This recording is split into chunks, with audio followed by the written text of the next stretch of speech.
खुदावन यशुआ मसीह के नाम से फिर एक बार आप सबों को इस YouTube चैनल के अंदर स्वागत करते हैं। और आज हफ्ते के पहले दिन की मन्ना के लिए हम सब यहाँ पे इकट्ठे हुए हैं। और आज हम लोग एक नए विषय में हम लोग प्रवेश करेंगे। मैंने अगस्त 8 तारीख को एक संदेश प्रचार किया था कि मेरा एक भवन बनवा। उसके बाद गए हफ्ते में जो विषय प्रचार किया था, मैं इस भवन को अपनी महिमा से भर दूंगा। और आज जो है उसी के आधार पर हम लोग और एक विषय देखेंगे, वो है प्रभु का भवन बनाया, सफल हुआ और पूरा किया। एजरा की किताब 6वां अध्याय इसका 14 वचन में लिखा है। और आज इस विषय में हम लोग कई बातों को देखेंगे। उसमें 3 मेन विषय है, उसी को भी हम देखेंगे। और सबों को याद दिलाना चाहता हूं कि हम लोग 10 दिन के उपास प्रार्थना के बीच में है, जो सितंबर 6 तारीख से शुरू हुआ है और वो सितंबर 16 तारीख तक होगा। और ये यहाँ पे 2 पर्व भी है। एक हो चुका है यौम तुरा रोश हसाना, और 16 तारीख को 15-16 तारीख को यौम किपुर, मतलब प्रायश्चित के जो पर्व है, उसी के विषय में भी गए साल में मैंने ये विषय के ऊपर प्रचार किया है। तो जुना वीडियो अगर आप उसी को देख सकेंगे तो आपको वचन की समझ मिलेंगे। और ये जो 7वां महीने में हम अभी प्रवेश हुआ है, सितंबर 7 तारीख से हम लोग 7वां महीने में प्रवेश किया है। 7वां महीना है तीसरी या यथानी, वो हमारे इंग्लिश कैलेंडर में सितंबर अक्टूबर महीना है। और ये महीने में 3 पर्व भी है, जैसे तुरई फूकने का पर्व, प्रायश्चित का पर्व और झोपड़ियों का पर्व। ये तीनों पर्व भी है। उसमें 2 एक हो चुका है, एक होने वाला है। और एक झोपड़ियों की पर्व है, वो सितंबर 20 तारीख से 27 तारीख होगा। इसी को भी याद रखना। और जब हम ये विषय जब लेंगे तो विशेष आप सभी को वापिस याद दिलाना चाहता हूं कि जब ये जरुब्बाबेल के भवन के विषय में जब हम यहाँ पे वचन जो भी बताए जाएंगे तो आपको पीछे देखना है, मतलब सुलेमान का मंदिर को भी याद रखना है। और भी पीछे हम जाएंगे तो मूसा की जो तंबू है उसी को भी हमें याद रखना है। अगर हम आगे जाएंगे तो हम पेंटिकॉस्ट की जो मंडली खुदा ने खड़ा किया उसी को भी हमें याद रखना है। और आगे जाएंगे तो हमारा समय जो हम है अभी, ये समय में खुदा वापिस हो कलेशिया जो पेंटिकॉस्ट के अंदर खड़ा किया था, दोबारा उसको वापिस खुदा इस आखिरी दिन में खड़ा कर रहे, क्योंकि वही मंडली को लेने के लिए खुदा आ रहे। तो इसलिए इस बातों को याद रखना। इसलिए जब हम ये जरुब्बाबेल के मंदिर के विषय में जब प्रचार करेंगे तो आगे पीछे दोनों भी आप याद रखना, ताकि वचनों को अच्छे से समझ सकेंगे। तो आज के विषय में प्रवेश करने से पहले हम लोग प्रार्थना करें, ताकि खुदा हमें वचन की अच्छे समझ दे, ताकि हम उसको आदर सम्मान कर सकेंगे। तो आइए सभी लोग अपने आंखों को बंद करें, सिरों को झुकाएं, हम प्रार्थना करें। Hallelujah hallelujah. खुदावंद यीशु मसीह, राजाओं का राजा, प्रभुओं का प्रभु, इस समय के लिए खुदावंद तुझे धन्यवाद देते कि फिर एक बार प्रभु आपने हमारे जीवन के अंदर मौका दिया, समय दिया, वक्त दिया कि हम आपके नाम की महिमा स्तुति आराधना कर सके। लॉर्ड, विशेष करके आज प्रार्थना करें प्रभु, जो भी रोटी तोड़ेंगे प्रभु, तेरी आत्मा से हमें प्रकाशित कर, हमारे समझ को खोल, ताकि वचन से हम समझ सके। हमें वचन से प्रकाशित करना, पिता की प्रकाशित किया बातों को हमें समझाना, और हमें बुद्धि देना, और हमें ठीक तरफ से वचन मिलाकर समझाने के लिए प्रभु हमें सहायता मदद कर। अपनी बुद्धि कल्पना को न वापर करते हुए प्रभु आपकी महिमा के लिए, आपके वचन को प्रचार करने के लिए मदद कर। सबों को आशीष कर, सभी के ऊपर दया कर प्रभु। और हर शैतान के कामों से हमें लंबे रख, विश्वास से हमें चला। आपने हमारी विनती प्रार्थना सुना, धन्यवाद कर छोटी सी विनती खुदा यीशु मसीह के नाम से मांगता हूं, सुन कबूल कर, आमीन। तो आज की जो विषय है वो है प्रभु का भवन बनाया, सफल हुआ और पूरा किया। इंग्लिश में building prosperity and the house was finished. तो ये विषय में हम लोग इज़रा की किताब 6वां अध्याय 14 वचन में लिखा है। वापस याद दिलाना चाहता हूं, प्रभु का भवन बनाया, सफल हुआ और पूरा किया। तो इस विषय में हम लोग आज 3 विशेष बातों को हम देखेंगे।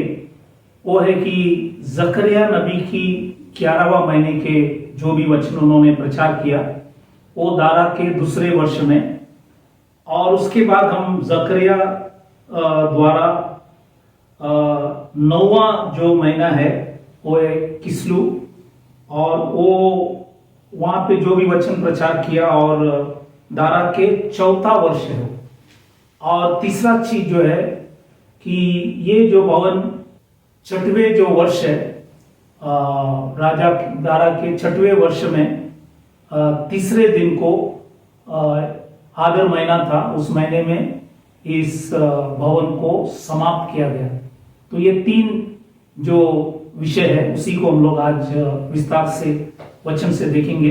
पहला चीज है नबी जकरिया द्वारा 11वां जो महीना है उसको इब्रानी भाषा में शेबात, वो हमारे इंग्लिश कैलेंडर में जनवरी फरवरी महीना है।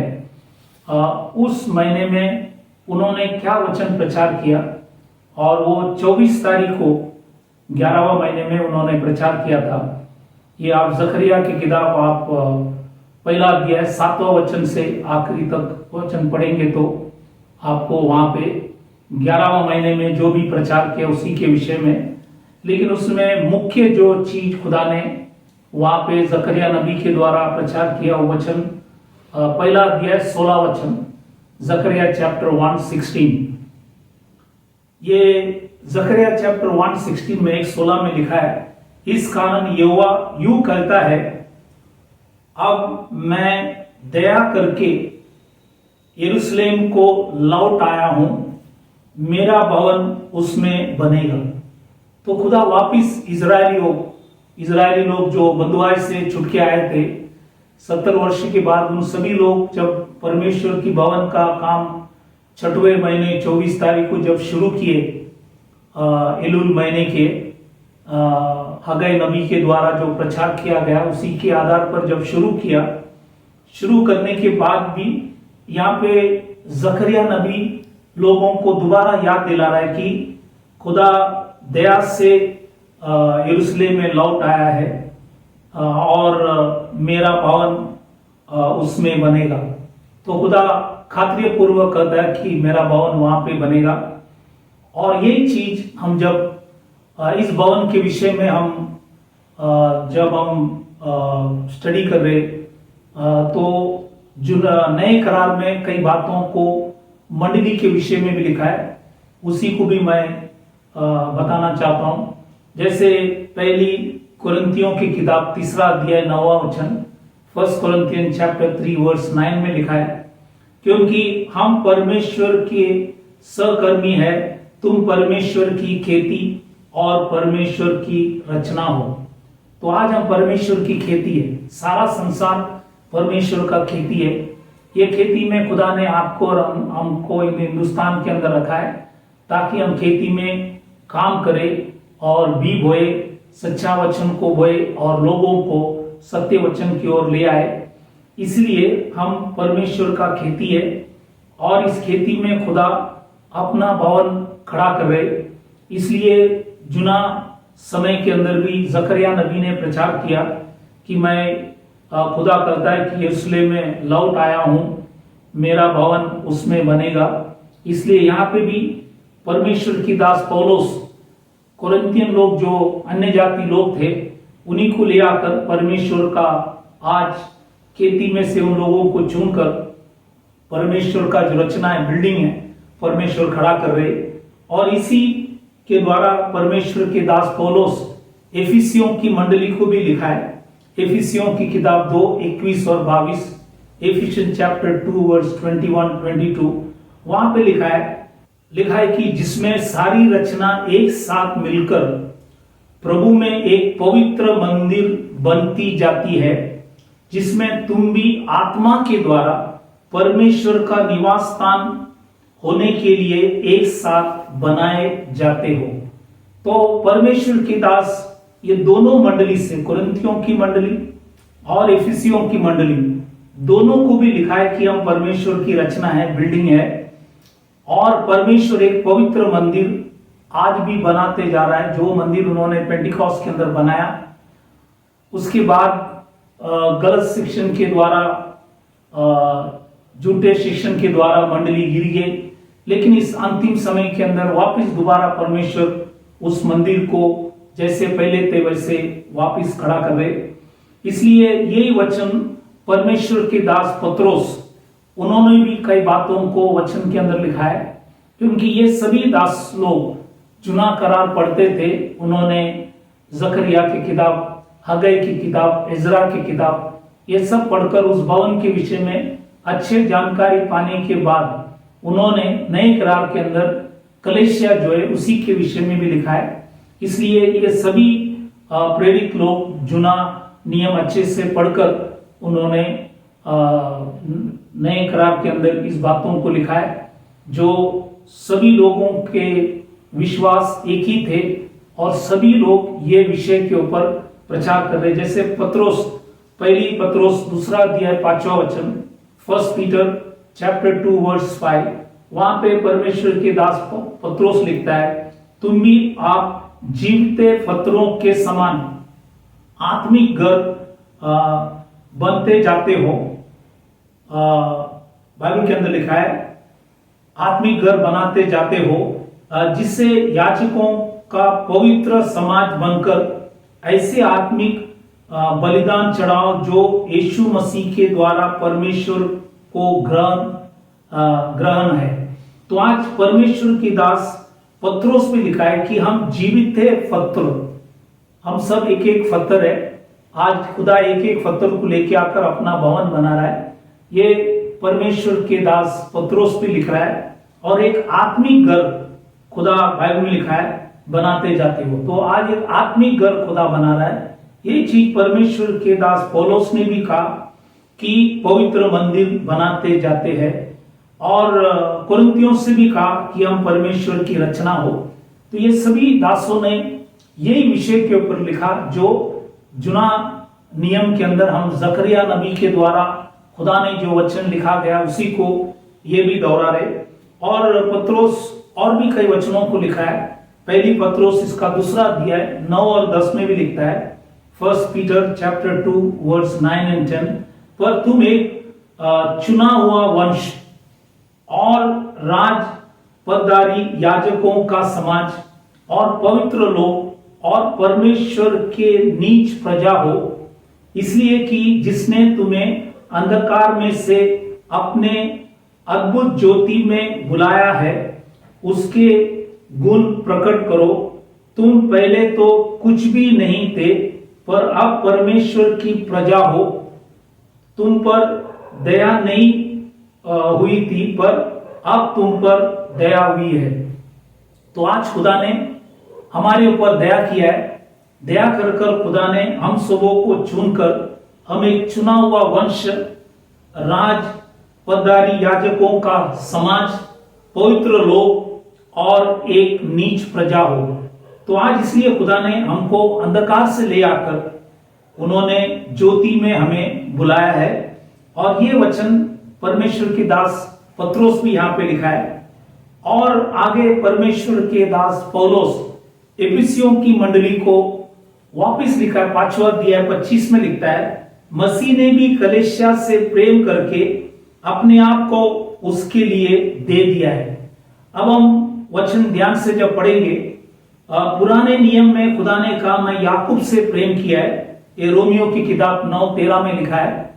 और जब नए करार में यूहान के सुवर्तमान 3:16 में खुदा लिखता है, मैं संसार से प्रेम किया। तो पुराने नियम में याकूब से मतलब इज़राइल से प्रेम किया, नए नियम के अंदर संसार से प्रेम किया मतलब सभी लोगों से। और जब मंडली जब खड़ा हुआ, संसार से खुदा ने मंडली को खड़ा किया। इसलिए एफिसियों की किताब 5:25, एफिशियन चैप्टर 5:25 में लिखा है कि मसीह ने कलीसिया से प्रेम किया, प्रेम करके अपने आप को उसके लिए दे दिया है। इसलिए आज खुदा वो कलीसिया, जो पवित्र कलीसिया आज खुदा खड़ा कर रहे, उसमें एक एक पत्थर को ले आकर, एक एक लकड़ी लेके आकर परमेश्वर अपना भवन को खड़ा कर रहे। प्रकाशित वाक्य 3:9 में जब हम पढ़ते हैं, रेवलेशन चैप्टर 3:9 लिखा है कि देख, मैं शैतान की उन सभा वालों को तेरे वंश में कर दूंगा जो यहूदी बन बैठे हैं पर है नहीं, वरन झूठ बोलते हैं। देख, मैं ऐसा करूंगा कि वे आकर तेरे पैरों पर गिरेंगे और ये जान लेंगे कि मैंने तुझसे प्रेम रखा है।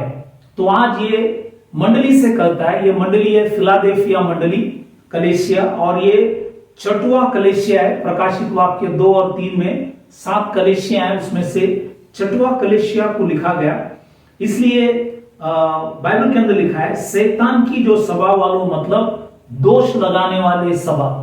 शैतान का मतलब है यूनानी भाषा में दोष लगाने वाले जो सभा है, क्योंकि आज जब आप सच्चाई को प्रचार करेंगे लोग आपको दोष देंगे। बहुत से मंडलियां हैं, अलग अलग मंडलियां आपको मिलेंगे। कैथोलिक मंडली है, प्रोटेस्टेंट की मंडली है, विश्वासियों की बहुत से मंडली है और बहुत से कलीसियाएं आप देखेंगे। लेकिन जब आप सत्य बाइबल के अनुसार प्रचार करेंगे, कई मंडलियां आपको दोष लगाएंगे।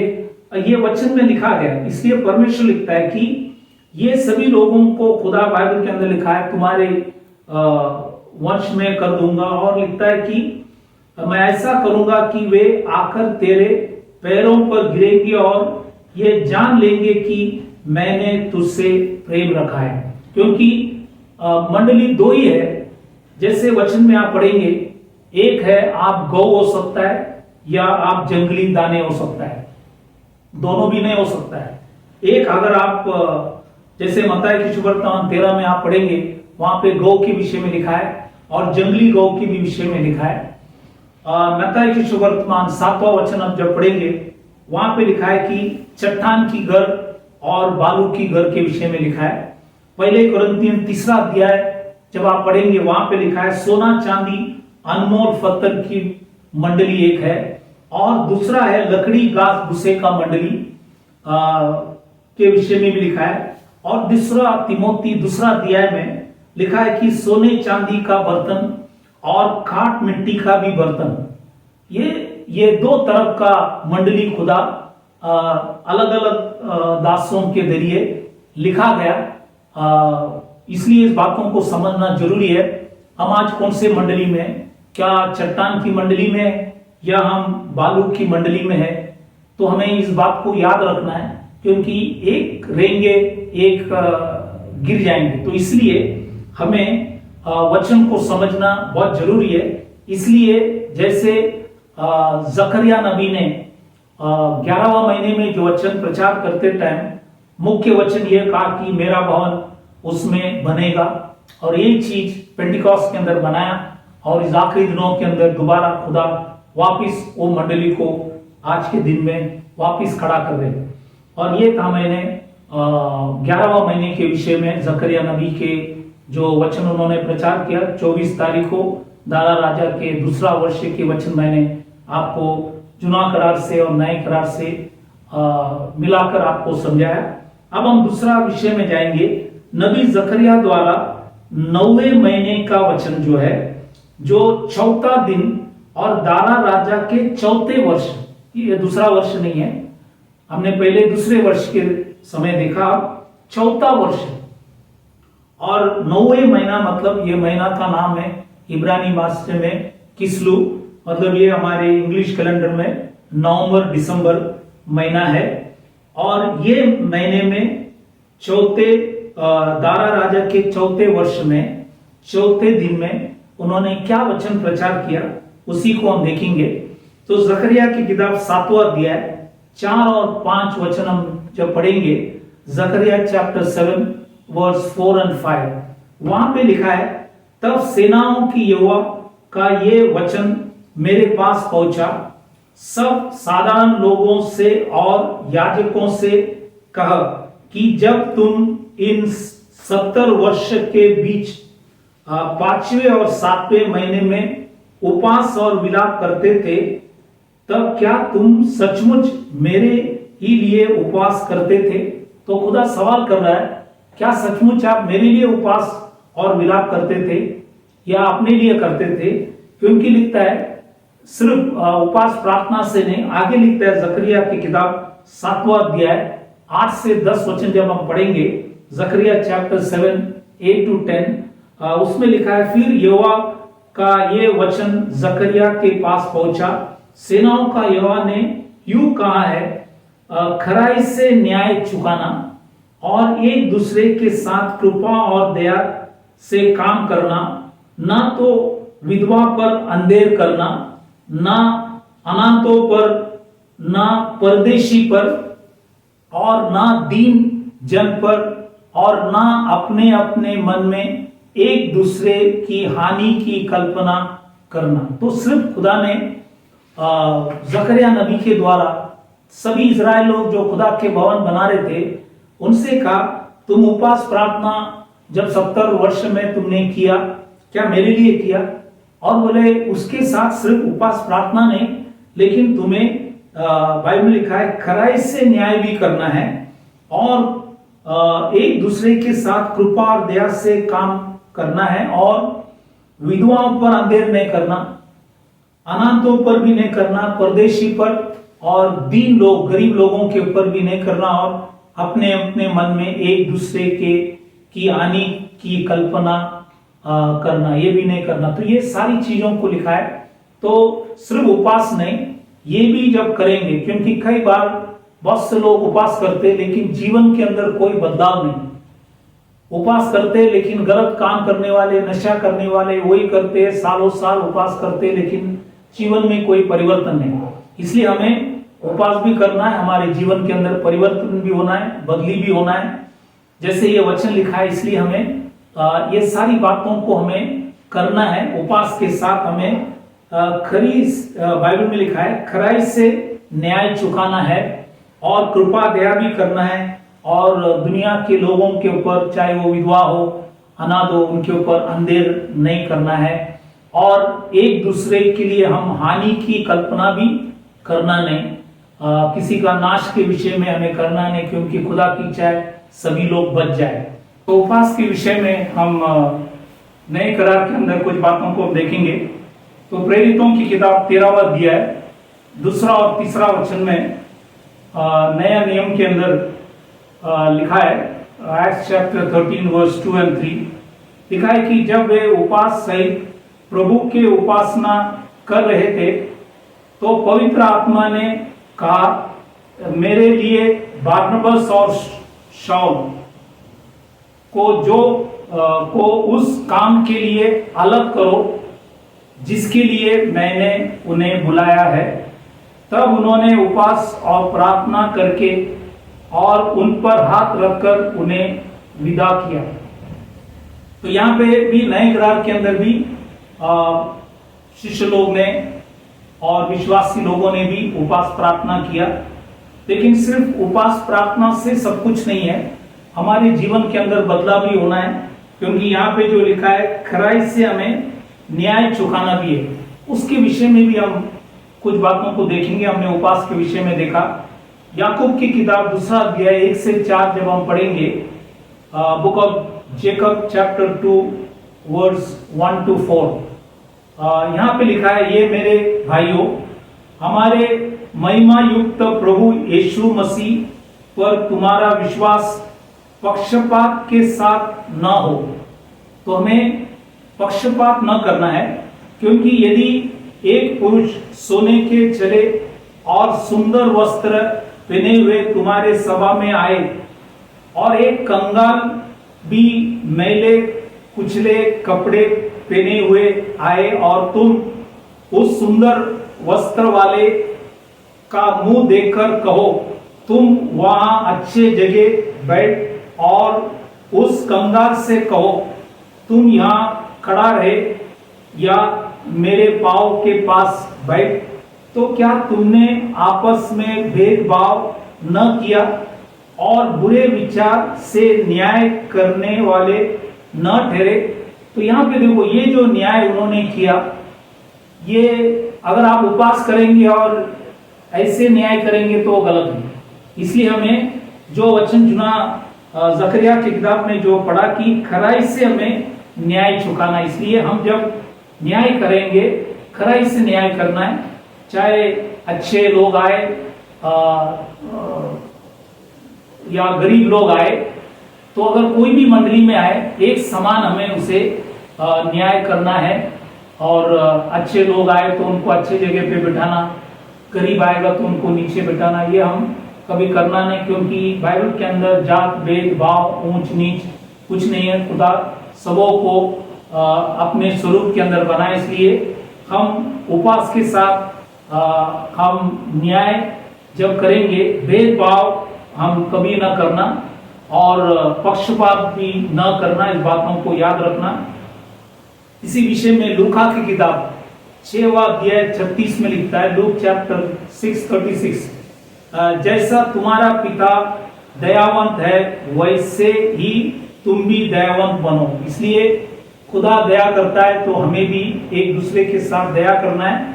ये भी जकरिया नबी ने भी लिखा गया, कृपा और दया से काम करना है, हमने वचन पढ़ा है, इसलिए हमें भी करना है। और परमेश्वर की दास पत्रोस, पहली पत्रोस 3:8 और 9 में भी और भी कुछ बातों को दया के विषय में लिखा गया। फर्स्ट पीटर चैप्टर 3 वर्स 8 और 9 लिखा है कि अंत सबके सब एक मन और कृपा में और भाईचारे की प्रीति रखने वाले और करुणा में और नम्र बनो। हम सबों को सिर्फ पढ़ना नहीं, हमें वैसा जीना भी है। बुराई के बदले बुराई मत करो और न गाली के बदली गाली दो। बहुत से विश्वासी लोग विश्वास करते हैं, लेकिन जब समय आता है तो गाली देता है, बुराई करता है। फिर हम बाइबल भी पढ़ते हैं, लेकिन हमारे जीवन के अंदर वो सुधार नहीं है। तो हमें परिपूर्ण सुधार होना है। अगर हम गाली देने वाला है तो हमें गाली न देना है, पर इसके विपरीत आशीष ही दो, क्योंकि तुम आशीष के वारिश होने के लिए बुलाए गए हो। तो परमेश्वर के दास पत्रोस कहता है कि हमें आशीष के लिए बुलाया, बुराई करने के लिए नहीं। इसलिए हम इस बातों को ख्याल करें।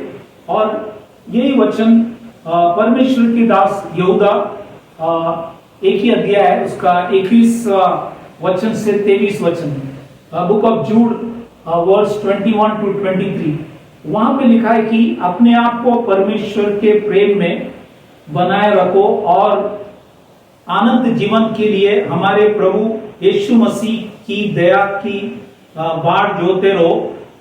उन पर जो शंका में है दया करो और बहुतों को आग में से झपट कर निकालो।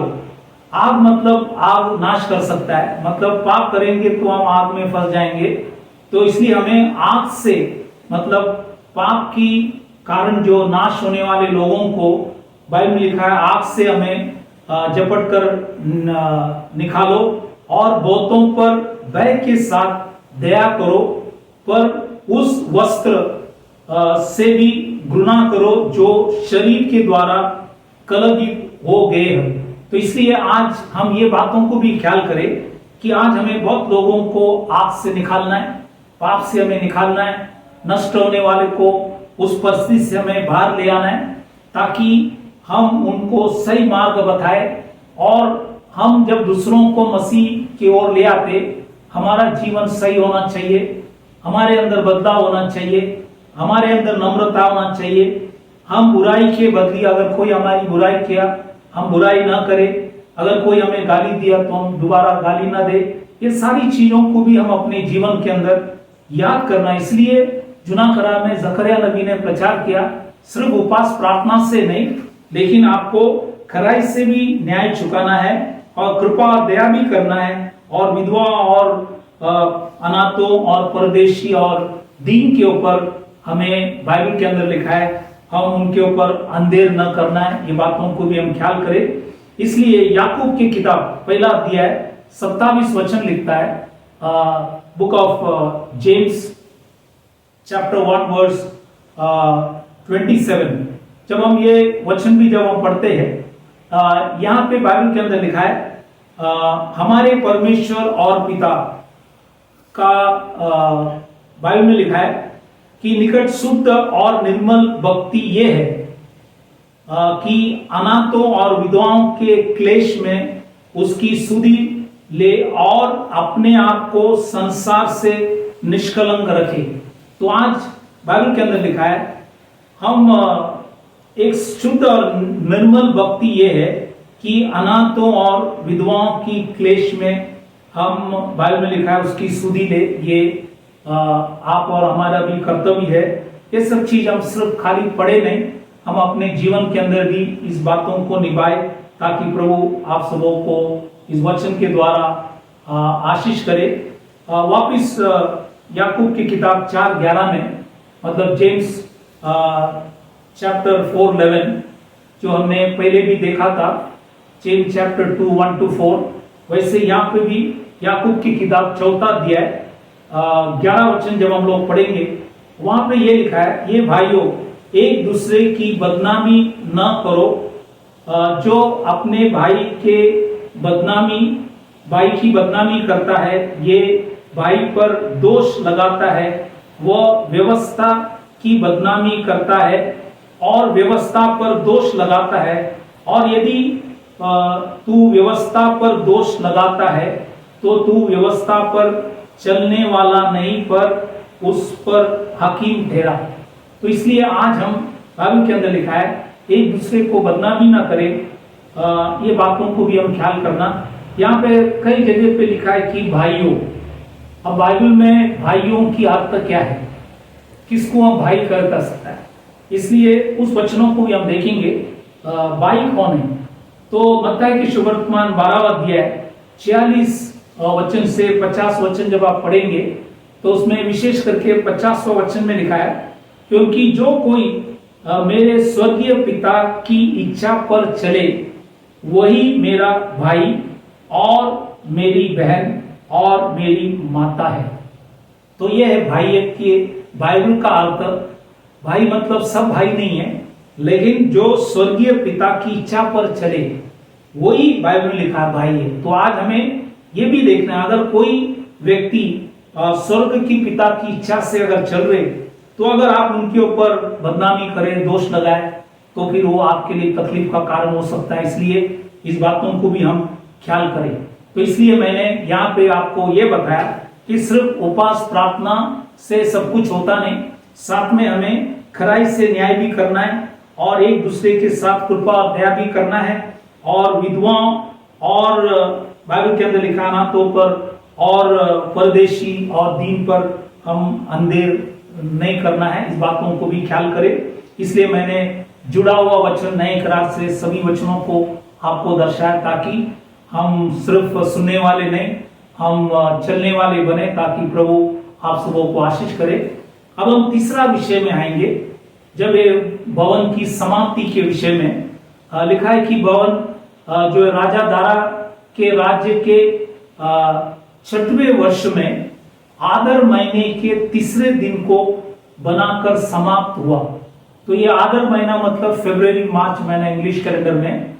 तो ये दारा राजा के 6वें वर्ष, जैसे मैंने पहले भी कहा था कि दूसरा वर्ष में इन्होंने भवन का काम शुरू किया, बीच में बंद हुआ, लेकिन प्रभु ने हगै और जकरिया नबी को भेजकर दोबारा वापस काम शुरू हुआ। तो अब ये हम 6वें वर्ष में, दारा राजा के 6वें वर्ष में, यहाँ पे आप देखेंगे कि परमेश्वर का भवन का काम जो है वो समाप्त हो रहा है। उसी के विषय में कई वचनों को हम देखेंगे। इसलिए इज़रा की किताब 6वां अध्याय 14 और 15 वचन, book of Ezra chapter 6 14 and 15। यहाँ पे लिखा है, तब यहूदी पुरनिये हगै नबी और इदो के पोते जकरिया के नबूवत करने से मंदिर को बनाते रहे और सफल भी हुए। उन्होंने इज़राइल के परमेश्वर की आज्ञा के अनुसार और फारस के राजा खुशरू दारा और अर्थशस्त्र के आज्ञाओं के अनुसार बनाते बनाते उसे पूरा कर दिया। इस प्रकार वह भवन राजा दारा के राज्य के 6वें वर्ष में आदर महीना मतलब फरवरी मार्च महीना के 3रे दिन को बनाकर समाप्त हुआ। तो ये 6वें वर्ष में ये काम परमेश्वर का भवन का काम समाप्त किया।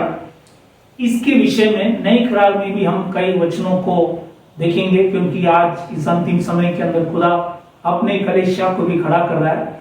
तो मत्ती के सुवर्तमान 16वां अध्याय 18 वचन, मैथ्यू चैप्टर 16:18 में लिखा है, और मैं भी तुझसे कहता हूं कि तू पत्रोस है और मैं इस पत्थर, अब हिंदी में पत्थर लिखा है लेकिन वो इंग्लिश में आप पढ़ेंगे लिखा है कि रॉक मतलब चट्टान, मैं इस चट्टान पर अपनी कलीसिया बनाऊंगा और अर्धलोक के फाटक उस पर प्रबल ना होंगे।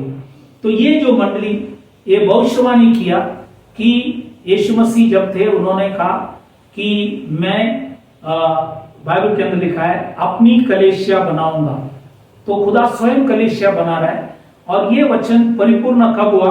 वो है प्रेरित की किताब 2 अध्याय 47 वचन जब पढ़ेंगे, एक्ट्स चैप्टर 2:47 जब हम पढ़ेंगे वहां पर लिखा है, और जो उद्धार पाते थे उनको प्रभु प्रतिदिन उनमें मतलब इंग्लिश में लिखा है चर्च, कलीसिया में मिला देता था।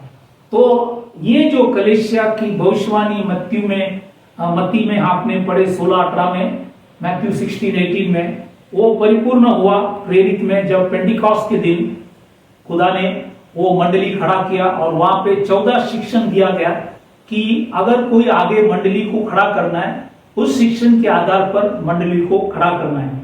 इसलिए इसी वचन के आधार पर परमेश्वर के दास पौलुस एफिसियों की किताब 4:11 से 16 वचन जब आप पढ़ेंगे, एफिशियन चैप्टर 4 वर्स 11 to 16, यहाँ पे कई विशेष बातों को लिखा गया, क्योंकि मंडली जो है परमेश्वर का शरीर है, देह है। इसलिए यहाँ पे परमेश्वर का 5 जो दास लोग है उसके विषय में लिखा है। यहाँ पे लिखा है कि उसने कुछ को प्रेरित नियुक्त करके और कुछ को भविष्यवक्ता नियुक्त करके और कुछ को सुसमाचार सुनाने वाले नियुक्त करके और कुछ को रखवाले मतलब पास्टर्स लोग और उपदेशक टीचर्स लोग नियुक्त करके दे दिया। ये है 5-fold मिनिस्ट्री करता है। ये 5 सेवा जो खुदा ने नए करार के अंदर रखा गया, और इसी आधार पर खुदा आगे लिखता है ये 3 काम के लिए परमेश्वर ने आयोजित किया। लिखता है कि जिससे पवित्र लोग सिद्ध हो जाए। तो पवित्र लोगों की सिद्धता के लिए इन 5 को खड़ा किया है और सेवा का काम किया जाए, ये दूसरा चीज। और तीसरा है मसीह के देह उन्नति पाए। तो मसीह का जो बिल्डिंग है, देह है, विश्वासी लोग है, हर एक विश्वासी लोग उन्नति पाए, बढ़ते गए ज्ञान में। और आगे लिखता है जब तक कि हम सब के सब विश्वास और परमेश्वर की पुत्र की पहचान में एक ना हो जाए और एक सिद्ध मनुष्य। अब ये सिद्ध मनुष्य कौन है? बाइबल में एक ही व्यक्ति है सिद्ध मनुष्य, वो है परफेक्ट टबरनैकल, वो है खुदावंद यीशु मसीह। तो उसके समान वो हमें बना रहा है, क्योंकि वो हमारा सिर है, हम उसका शरीर है। इसलिए हम सब शरीर के जो एक एक अवयव को वो मंडली में ले आकर वो सिद्ध बना रहा है। एक सिद्ध मनुष्य ना बन जाए और मसीह के पूरे डीडोल तक ना बढ़ जाए, ताकि हम आगे को बालक ना रहे, हम जीवन पर बालक ना बने। विश्वासी हमें विश्वास में बढ़ना चाहिए, हम बालक ना रहे जो मनुष्यों की तर्क विद्या और चतुराई से उनकी ब्रह्म की युक्तियों के और उपदेश के हर एक जोके से उछले और इधर उधर घुमाए जाते हो वरन प्रेम में सच्चाई से चलते हुए सब बातों में उसमें जो सिर है, लिखा है कि उसमें जो सिर है, सिर मतलब मसीह है, अर्थात मसीह में बढ़ते जाए। तो हमको रोज बढ़ना है। एक झाड़ लगाया तो झाड़ बढ़ना चाहिए, वैसे हमारे जीवन भी रोज बढ़ना चाहिए। अगर हमारे बच्चे बढ़ेंगे नहीं तो हमको दुख लगता है, वैसे हम आत्मिक जीवन के अंदर भी हमें बढ़ना है, जिससे सारी देह हर एक जोड़ मतलब हर एक जो अंग है की सहायता के एक साथ मिलकर और एक साथ गढ़कर उस प्रभाव के अनुसार जो हर एक अंग के ठीक ठीक कराया करने के द्वारा उसमें होता है, अपने आप को बाइबल के अंदर लिखा है बढ़ाती है कि वह प्रेम में उन्नति करती जाए। तो आज प्रेम में हमें उन्नति करना है, बढ़ना है। तो ये जो भवन है ये सिद्ध होना चाहिए और सेवा बढ़ना चाहिए और मसीह का देह उन्नति पाए। इसी के लिए खुदा ने ये 5 सेवकों को मंडली के अंदर खड़ा किया। और परमेश्वरी बाइबल के अंदर लिखा है एक एक व्यक्तियों को, अंगों को ले आकर मंडली के अंदर बिठाता है, क्योंकि पहली कुरिन्थियों की किताब 12:18 में, 1 Corinthians chapter 12 verse 18 जब हम पढ़ेंगे वहां पे लिखा है, परंतु सचमुच परमेश्वर ने अंगों को अपनी इच्छा के अनुसार, अंगों को अपनी इच्छा के अनुसार एक एक करके देह में रखा है। तो देह में रखने वाला कौन? पास्टर नहीं, ये खुदा एक एक व्यक्ति को लेके आकर उसके इच्छा के अनुसार एक एक अंगों को देह में रखा है। इसलिए आज ये काम परमेश्वर ही करते हैं। वही बाइबल के अंदर लिखा है, जैसे इंग्लिश में हम बोलते हैं कि वही फिटिंग करता है और वही सेटिंग करता है। तो फिटिंग और सेटिंग वही करते हैं, व्यक्तियों को ले आकर बाइबल के अंदर लिखा है वो मंडली में मिलाते हैं। जैसे आपने देखा होगा कि हमने प्रेरित के दूसरा अध्याय 47 में हमने देखे, एक्ट्स 2:47 में, और जो उद्धार पाते थे उनको प्रभु प्रतिदिन कलेसिया में मिला देता था। तो ये खुदा स्वयं करता है। इसलिए आज जैसे ये भवन इज़रा के समय इस भवन को खुदा ने खड़ा किया जरुब्बाबेल के द्वारा, और ये भवन जो है आज लिखा है कि 6वें वर्ष में ये भवन खड़ा हुआ, वैसे आज खुदा भी मंडली को इस आखिरी दिन में मंडली बना रहा है। और इसके साथ बाइबल में लिखा है वो मंडली सफल भी होगा करके लिखा है, प्रॉस्पर होगा। इसी के विषय में भी नए करार में कुछ वचन हम देखेंगे, जैसे 3 यूहन्ना इसका 2 वचन 3 John verse 2, वहां पे लिखा है, ये प्रिय मेरी ये प्रार्थना है कि जैसे तू आत्मिक उन्नति कर रहा है वैसे ही तू सब बातों में उन्नति करे। सब बातों में मतलब दैट इज इंग्लिश में लिखा है दैट यू मे प्रॉस्पर, और लिखा है और भला चंगा रहे। तो 3 आशीष रखा है, आत्मिक आशीष, शरीर की आशीष, पैसे की आशीष। तो तीनों भी चाहिए, अगर एक भी कम होगा तो वो हमारे लिए अच्छा नहीं है। तो इसलिए खुदा ने तीनों आशीष रखा है, और इसमें पैसे की भी आशीष, उन्नति होना चाहिए, सफल होना चाहिए। ये भी यहाँ पे लिखा गया, जो हमने 6वें वर्ष में आदर महीने में बाइबल के अंदर लिखा है, वो सभी लोग परमेश्वर के भवन बनाते रहे और सफल भी हुआ। और हम अभी परमेश्वर का भवन की समाप्त भी किया गया। लेकिन और एक वचन सफल के विषय में हम देखेंगे, जैसे पहले कुरिन्थियों की किताब 16 अध्याय 2 वचन 1 Corinthians 16:2 में लिखा है, सप्ताह के पहले दिन या सप्ताह के पहले दिन तुम में से हर एक अपनी आमदनी के अनुसार, जैसा खुदा ने आपको आशीष किया है, आमदनी के अनुसार कुछ अपने पास रख छोड़ा करे कि मेरे आने पर चंदा न करना पड़े। तो इसलिए यहाँ पे मंडली भी देखो सफलता पाई है।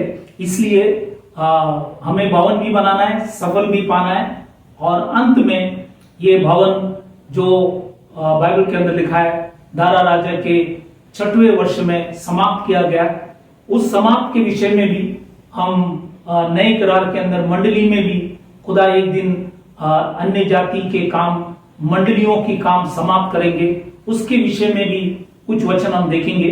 जैसे रोमियो की किताब 11वां अध्याय 25 में लिखता है, बुक ऑफ रोमन्स चैप्टर 11:25 में लिखा है, ये भाइयों कहीं ऐसा ना हो कि तुम अपने आप को बुद्धिमान समझ लो, इसलिए मैं नहीं चाहता कि तुम इस बेस से अनजान रहो कि जब तक अन्य जातियां पूरी रीति से प्रवेश न कर ले, अन्य जातियां पूरी रीति से प्रवेश न कर ले, तब तक इजराइल का एक भाग ऐसा ही कठोर रहेगा।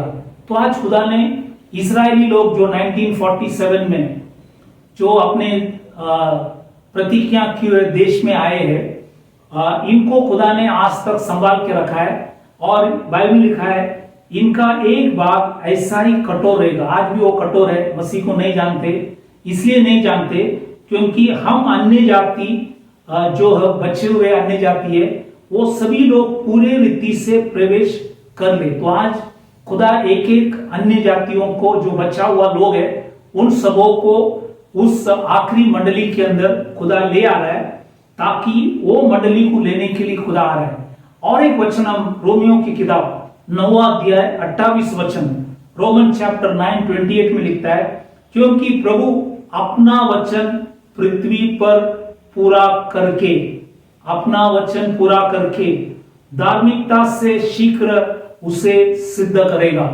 तो धार्मिकता के अंदर वो सिद्ध करेगा, इसलिए मंडली का भी काम एक दिन खुदा समाप्त करेंगे, जब वो आकाश से उतरकर मंडली में जो भी लोग सच्चा वचन को मानते उनको ले जाएंगे। इसलिए वो जो पहला मंडली खुदा ने पेंटिकॉस्ट के अंदर बनाया और वहां पे जो भी विधि नियम खुदा ने रखा है उसी को भी हमें मानना है।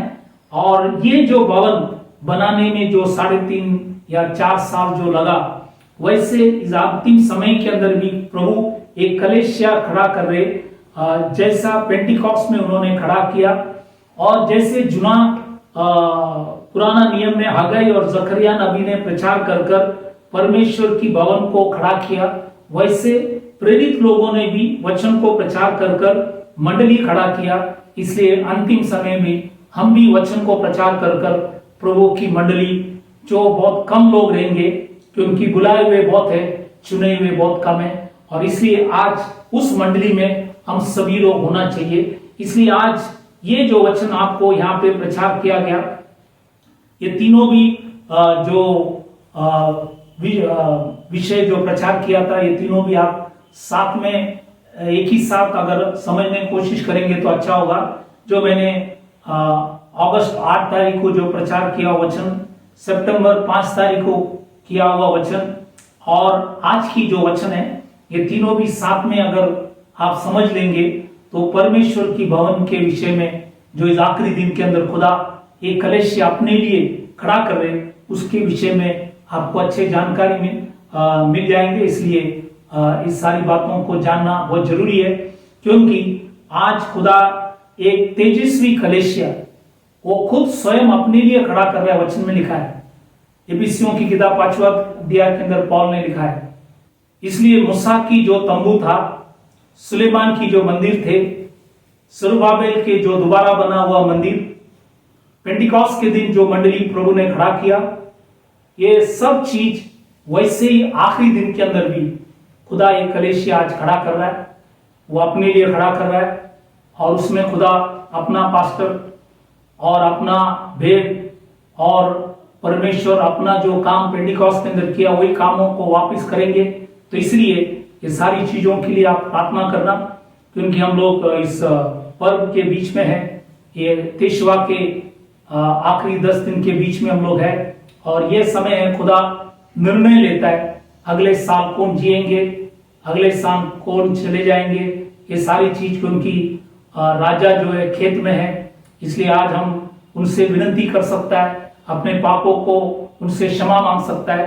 तो ये जो प्रायश्चित के समय भी है, इसलिए हम परमेश्वर से प्रायश्चित करें यौम किपुर का समय, जैसे आप जानते हैं कि पौल जब जहाज में था, आखिरी गवाही देने के लिए जब जा रहे थे, वो भी उस समय के अंदर 14 दिन उपास प्रार्थना किए, जहाज के अंदर बैठकर उपास किए, इसलिए प्रभु ने वो तूफान से उनको बचाए। उस टाइम भी यौम किपुर का समय प्रायश्चित के समय थे, इसलिए आज हम भी इस प्रायश्चित के समय जो सितंबर 15 और 16 तारीख है, और ये आखिरी जो 40 दिन की जो तेशवा की लास्ट 10 दिन है, और ये 10 दिन के अंदर हमको जो भी समय है, हम परमेश्वर से विनती प्रार्थना करें, क्योंकि परमेश्वर निर्णय लेने का समय है। इसलिए हम उसके सामने झुककर हम हर पापों को कबूल करें और अपने जीवन को हम सुधारें, ताकि प्रभु हमको उस कलेशिया के भागीदार होने के लिए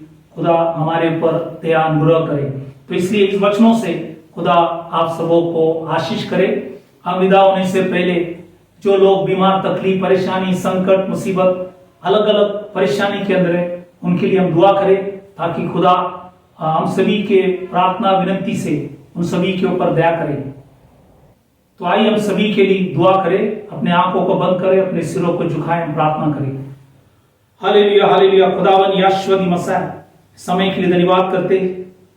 इस भवन के विषय में जो भी आपने हमें समझ दिया, जो जुनाकार की भवन है, आज हम आपकी मंदिर है प्रभु, इसलिए आज ये मंदिर को आप, गिरा हुआ मंदिर को आप खड़ा कर रहे, ये टूटा हुआ मंदिर को आप वापस खड़ा कर रहे आपके वचन के द्वारा। इसलिए हमारे ऊपर दया कर, अनुग्रह कर।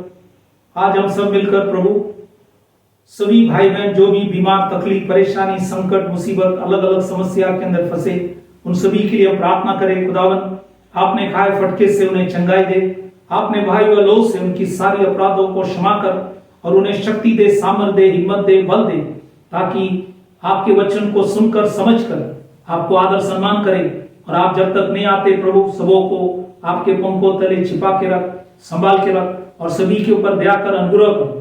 आपने हमारी विनती प्रार्थना सुना प्रभु, धन्यवाद कर ये छोटी सी विनती खुदावन यीशु मसीह के नाम से मांगता हूं, सुन कबूल कर, आमीन। तो आज की जो विषय है, प्रभु का भवन बनाया, सफल हुआ और पूरा किया, ये वचन को आज हम यहाँ पे समाप्त किया। तो 3 समय में हमने इस भवन के विषय में प्रचार किया गया, और इस वचन को अच्छे से समझ लेना। जब ये भवन के विषय में लिखता है, ये आपका और मेरा भी मंदिर है, ये मंदिर को भी खुदा खड़ा कर रहे और मंडली में जुड़ा रहा है, और इसलिए हम इस बातों को ख्याल करें। और इस बचा हुआ उपास के जो दिन है 16 तारीख तक हम उपास प्रार्थना करें। इनको भी जो भी समय मिलता है अपने घर पे करना, ताकि प्रभु आप सबों को आशीष करे, आशीर्वाद करे। और जब तक हम फिर नहीं मिलते, तब तक खुदा आप सबों को आशीष करे, अनुग्रह करे। Thank you very much. Praise the Lord.